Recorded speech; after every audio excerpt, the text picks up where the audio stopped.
About 6 years ago, I made this drill fixture that you see here bolted down on the Rockford lathe.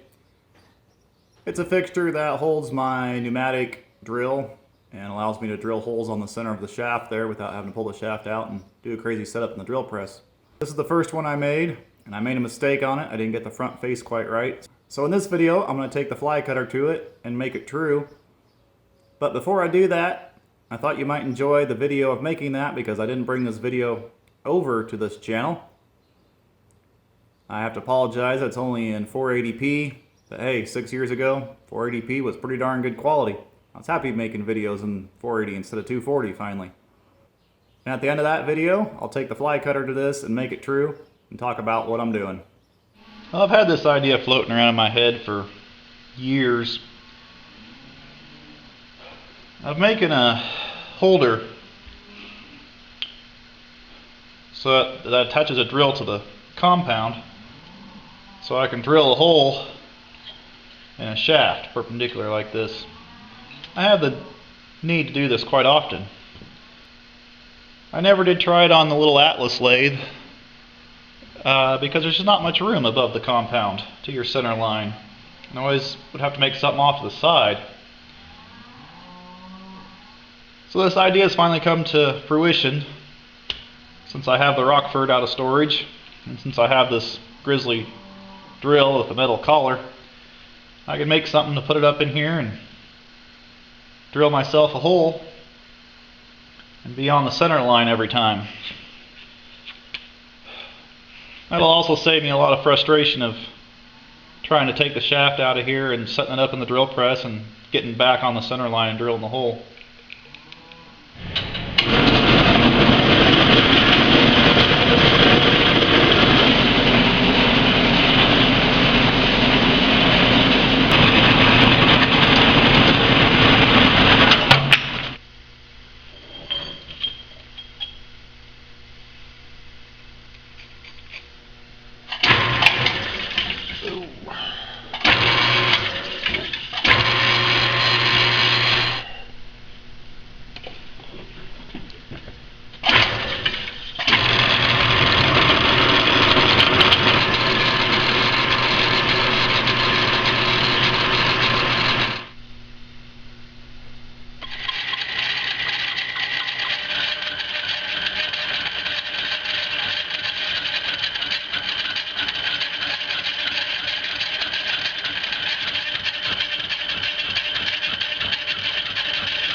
Pretty good finish. The reason you can see this area right here is I backed it up to take out this bolt, and then I advanced it back over the surface with the lathe running. And I shouldn't have done that because it made just a little bit of a rough surface there, but in a camera it looks a lot worse than it does with just my eye. But that is, I think, a really good finish.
And here we are, back to the future to the present, or something like that.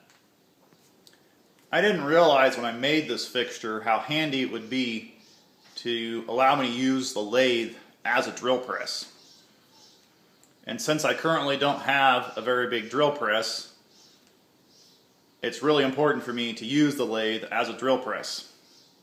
But I made a mistake on this fixture, and the front face tilts back. This mistake was made by the way that I clamped these pieces in the compound instead of actually putting them in the chuck and cutting them that way. So I put them in the compound and used the fly cutter, so I didn't get it perfectly parallel. The top of this thing is about 8.87, somewhere in that neighborhood. Whereas the bottom, which I can't even get all the way to the bottom because of the welds here, but right there is 953 thousandths. So it's got a taper to it. I do think I have this backside set really good and square here. So what I'm going to do is just put it back on the compound. I'm going to actually have to move it forward, then take the fly cutter and just cut it parallel again, right? I'm also have to grind off this crappy weld I put on up here too. So yeah, I'm not happy with how I built this thing at all. Alright, so the first thing I gotta do is drill me 2 new holes so I can slide this thing forward, because it sets right there. And I don't know if you can tell really good in the camera or not, but there is no way I'm going to clear the compound. And to drill those holes, I'm going to use version 2 of my drill fixture here. We'll bolt it onto the front here, kind of like that, put it up and over.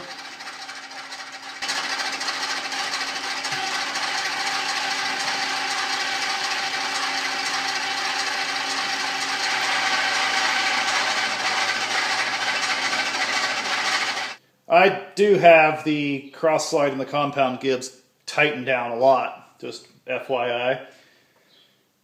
At this point now, I need to come over and drill this hole, and it is lined up with the hole that's through this fixture back here already. At least it looks like it. So I think I can just run the dial over and drill this hole, but I don't know if I have it the correct height here. So let's see, that was 3.5 inches. So I need to go how many turns? Through, let's see, an inch is 8 turns, right? Because this is a 1/8 turn machine. It's 125 thousandths per turn of the crank. So it's 8 turns per inch. So I need to go 24 and 4, so 28. So 1, 2, 3, 19, 20, 1. There we go.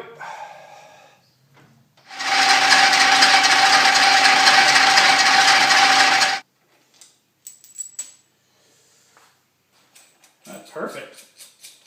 Oh yeah. Okay, let's take it back off of there and go grind this bead off.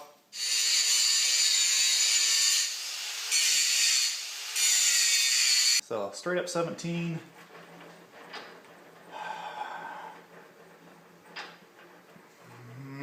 16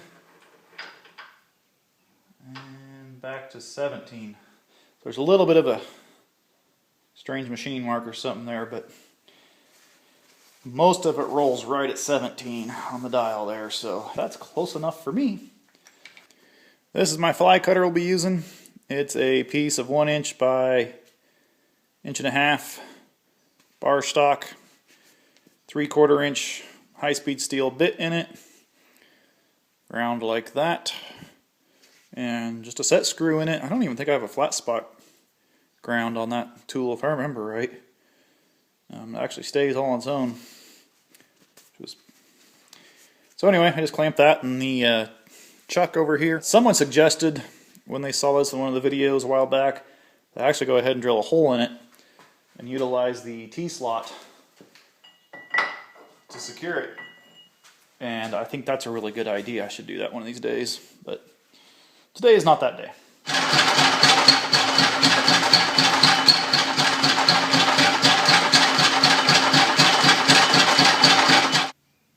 You can tell it's starting to cut down the slope. You know what I'm saying here? It's cutting from here down.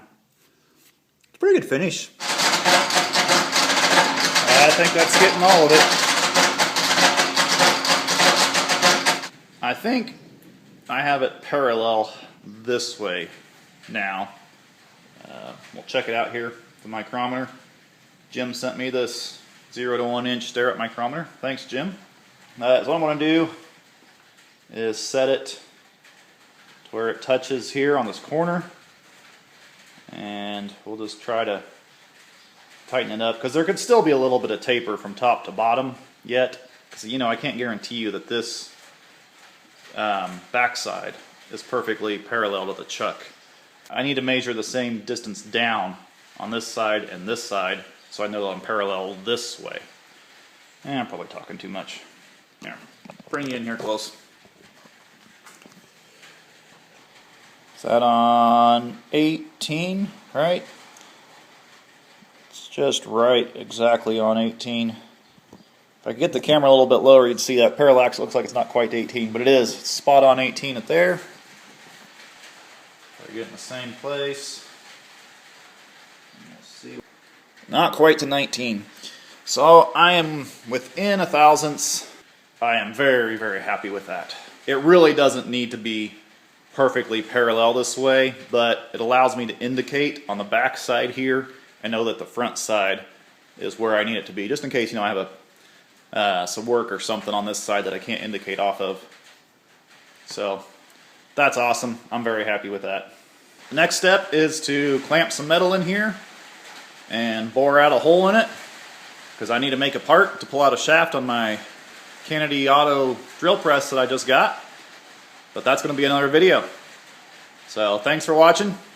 Hope you enjoyed this, and we'll see you in the next video.